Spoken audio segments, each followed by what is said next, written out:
На денешната комисија се надевам дека ќе ви објаснат како датумот што го добија лани, по пат го загубија и не го добија денес. Но пратениците на ВМРО ДПМН не останаа да ги слушнат одговорите на вице-премиерот за евроинтеграција и шефот на дипломатијата кој Милошовски ги посочи. Опозицијата ја напушти седницата на Комисијата за европски прашања на која се разговараше зошто Македонија не доби датум за почеток на преговори. Објаснувањето беше дека не сакаат да учествуваат во како што ја нарекоа пародија по неуспехот на владата.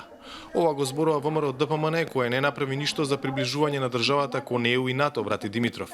Немаше политичка енергија за проширувањето.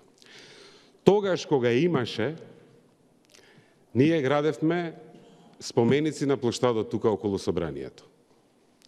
Ги испуштивме возовите тогаш кога Европа беше спремна да се обвинува оваа влада и оваа држава за оваа грешка на Европскиот самит, ама да доаѓа од таму, од луѓе кои што никогаш подалеку не однесле од оваа стратешка цел, кои што не напикаа во земја и скокаа од згора, за да го затабаат патот да нема отвор напред, од нив сега доаѓа обвинувањето за ќе ми биде срам да зборам за ЕУ, да ги изговорам буквите. ЕУ, Европска Унија. Според вице-премиерот Османи, ниту една земја членка на Унијата, вклучувајќи и Франција, чиј амбасадор присуствуваше на денешната седница, не го негирала напредокот на Македонија. Одлуката на Европскиот совет е неправда и историска грешка, но патот на Северна Македонија и понатаму евроатлантската перспектива.